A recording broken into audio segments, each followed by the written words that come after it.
Aujourd'hui, la police nationale d'Haïti franchit un cap historique. 30 ans d'existence, 30 ans d'efforts, de lutte, de sacrifices, mais aussi de courage, de progrès et de résilience.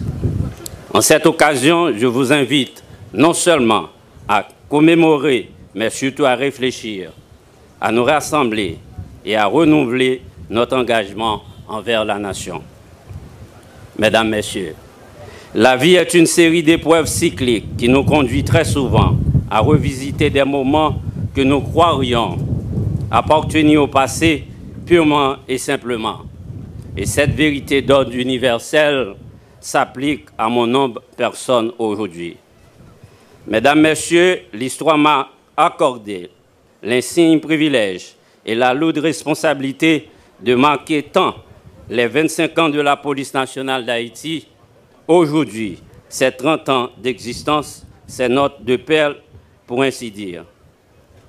12 juin 1995, 12 juin 2025, il est indispensable de rappeler les circonstances et conditions qui ont conduit la création de la police nationale. 12 juin 1995, 12 juin 2025, à l'occasion de ce 30e anniversaire, c'est aussi le moment d'énoncer les principaux défis qui puissent protéger la voie d'avenir de la police nationale.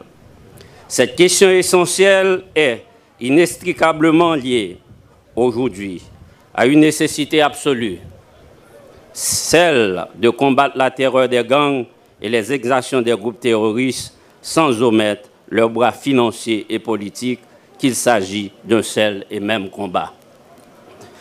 C'est donc le moment de rendre un hommage mérité à la bravoure quotidienne de chaque agent, chaque inspecteur, chaque commissaire, chaque inspecteur général qui refuse de céder devant la peur. La création de la police nationale d'Haïti s'inscrit en 1995 dans le cadre du processus d'institutionnalisation démocratique du pays. Il s'agissait de mettre en place une force publique qui soit capable de garantir la sûreté des citoyens et citoyennes tout en assumant sa mission de gardienne des libertés fondamentales. Protéger les vies et les biens, servir la double cause de la justice et de la démocratie. Malgré les nombreuses turbulences et velléités d'instrumentalisation de toute nature, la police nationale d'Haïti est restée attachée aux normes valeurs qui ont justifié sa création. Elle est traversée par des problèmes de fonctionnement, mais elle garde sa cohésion interne. Elle est soumise à des pressions sociales, politiques, multiples et multiformes, mais elle résiste au chant des sirènes. Mesdames, Messieurs, je pense à ces unités spécialisées qui pénètrent les zones rouges, à ces commissariats qui restent debout malgré les menaces constantes, à ces policiers et policières qui, dans l'ombre, surveillent, analysent, protègent. Vous êtes tous et toutes les gardiens de l'espoir. Mesdames, Messieurs, au cours de ces 30 années d'existence de la PNH est restée l'institution publique qui a payé le plus lourd tribut dans l'accomplissement de sa mission au service du pays et de la population haïtienne. Au risque d'omettre même un nom et de rendre mon propos fastidieux, je ne peux pas égrener la liste. Mais ils sont nombreux, policiers, policières, tombés au champ d'honneur ou affectés physiquement et psychologiquement, plusieurs centaines de policiers assassinés, plusieurs dizaines portés disparus, des dizaines de blessés vivant encore avec des handicaps. Ils n'ont pas nécessairement obtenu une juste reconnaissance de la nation. Mesdames, Messieurs, observons une minute de silence en mémoire des policiers assassinés.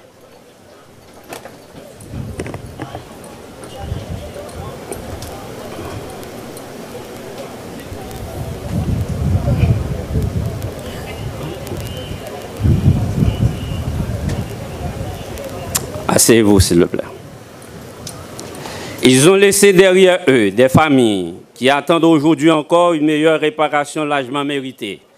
Leurs cris résonnent et nous en faisons l'écho en ce moment solennel, marquant le 30e anniversaire de l'institution.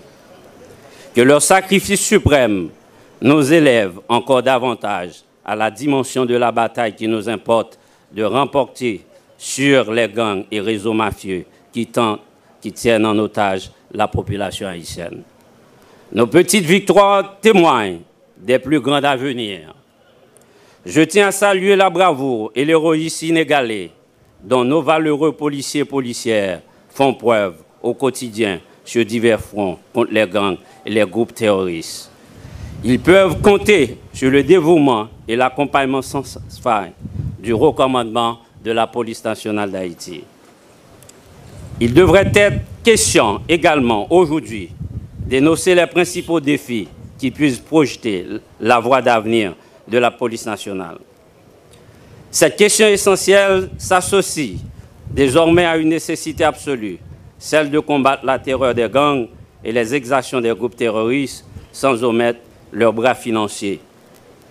Eux tous méritent d'être traqués avec la plus grande rigueur que nécessite pareil crime.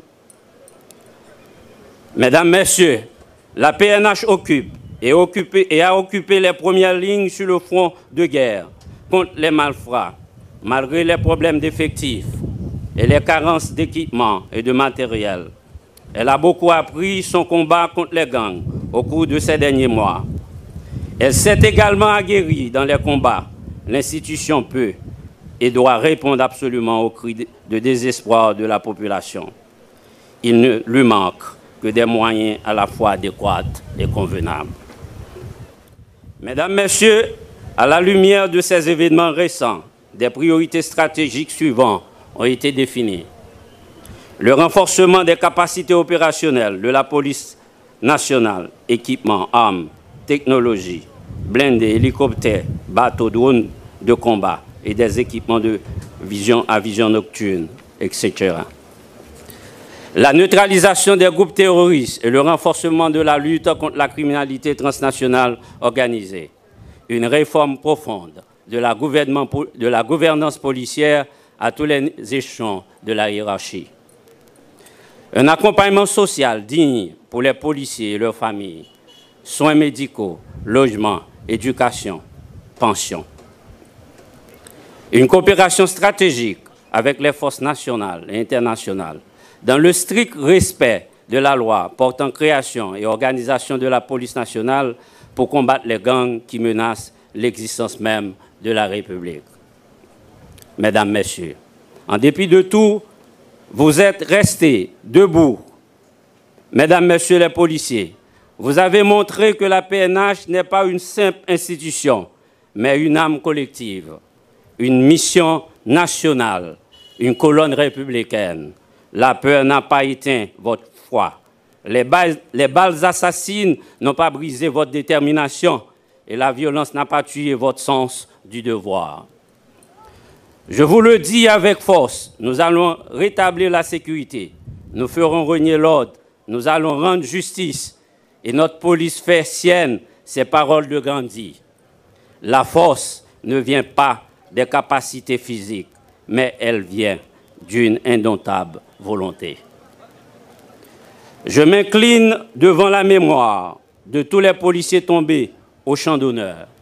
À leur famille, je dis, votre douleur est la nôtre. Et à tous les policiers et policières en poste, je dis, tenez bon, l'histoire retiendra que vous n'avez jamais plié.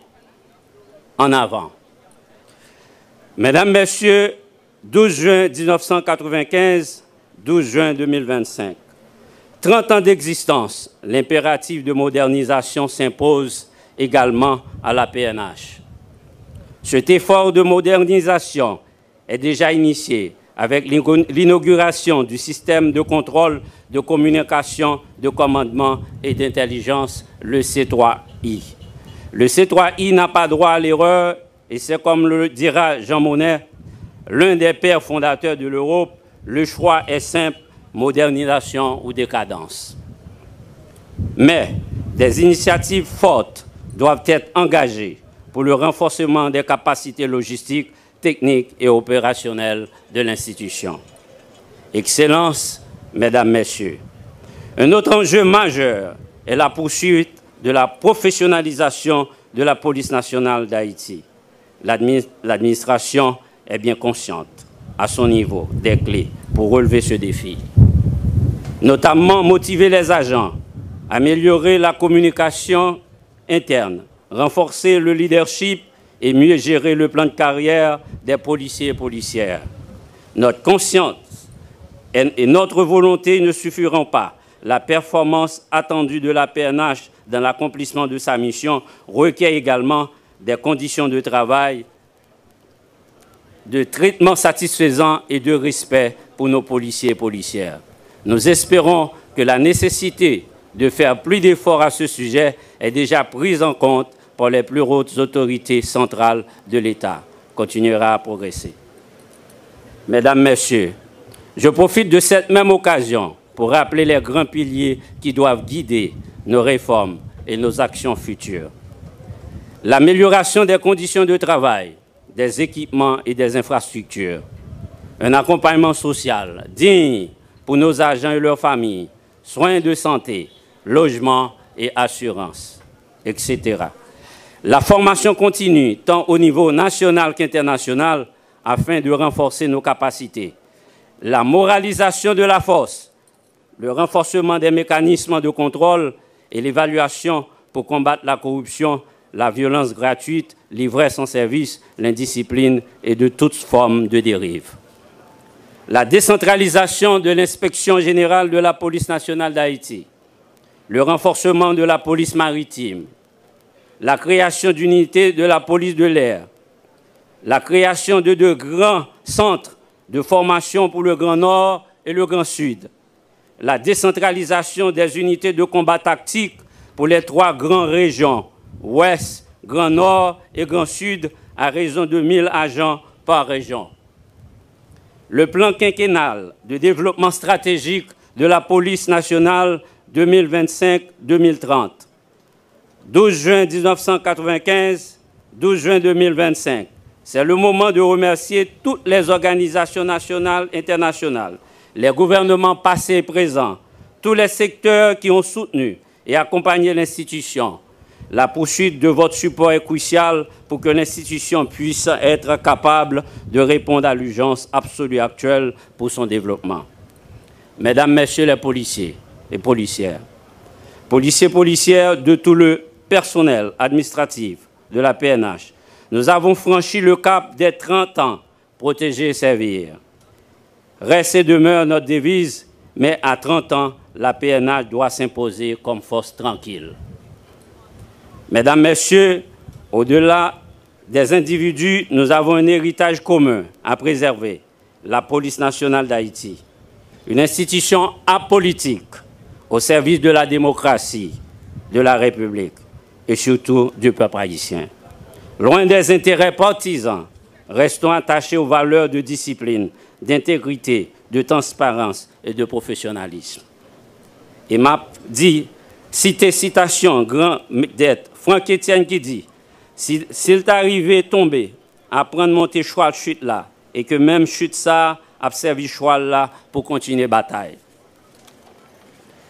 La situation difficile pays a, aujourd'hui, Maria et police population rete seule chemin solution. Maria si là doit venir pi jam, pi solide. Maria si là doit pi bien organisé pour éviter dérives à mauvais coup. Mesdames, Messieurs, Maria et police population, c'est seule chance nous pour nous porter la victoire sous bandit. Gang criminel terroriste ak mafia yo. Pays a pas qu'attendre encore pour sécurité renforcée. Pour déplacer et retourner la caillou, pour femmes, actifier, suspendre violence. Information haïtien qui a service d'intelligence police nationale d'Haïti, tête collée avec service d'intelligence pays Saint-Domingue, rivé mettait en bas code 3 terroristes haïtiens qui étaient à l'acheter drone avec accessoires caille dominicain pour tenter de lancer drone kamikaze dans le pays d'Haïti. Information nous arrive joindre la main 3 terroristes vivant ensemble ça yo. Après interrogatoire yo, dans DCPJ montrer à clair que bandits yo pas dormi. Peut-être ça nous continuons à demander population rester collé serré avec la police là dans le cadre mariage police population pour traquer tout terroriste qui marre saucisse ensemble pour détruire bien ak vie population. La police là déterminée pour le marché prend dans gagan à neutraliser tout terroriste, quel que soit côté yoye, que ce soit terroriste à sa patte, que ce soit terroriste à cravate, à tout le monde qui a financé ou supporté yo. N'a profité pour nous remercier donc coopération police nationale là avec police dominicaine. Et n'a continué bataille là pour établir la paix, la sécurité, tout bon vrai, parce que c'est seulement ça nous te fait. Vive Haïti, vive la police nationale d'Haïti.